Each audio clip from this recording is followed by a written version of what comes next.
Ayon po kay Lorena, ang tanong po niya, attorney, may right of way po na ibinigay sa amin yung may-ari ng lupa malapit sa amin. Kami po yung gumastos sa pagpapasukat at titulo ng right of way, pero nasa may-ari po ng lupa yung titulo. Kung sakali po bang ibenta ng may-ari ng lupa yung right of way na ibinigay niya sa amin, may habol po ba kami doon? Question from Lorena.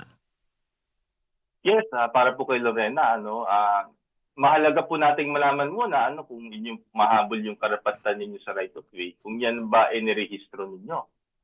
Kasi kung sinasabi po ninyong ibinigay sa inyo yung right of way, kailangan po na ilagay po yan sa isang kasulatan, at maaaring yung kasulatan na yan yung tinatawag na deed of easement or deed of donation, at yung mismong kasulatan ng pagbigay kailangan nirerehistro po yan doon po sa title ng property na kinapapalooban ng right of way.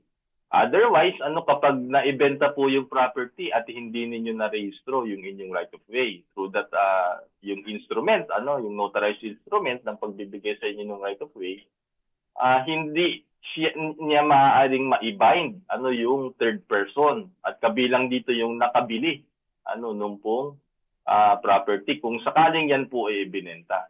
Kasi ito po sangayon doon sa prinsipyo po ng batas na ang certificate of title yung pong land title, kung ano po yung nakalagay diyan, yun po may presumption na yan lamang po ang mga transaksyon na may kinalaman doon sa binibiling lupa.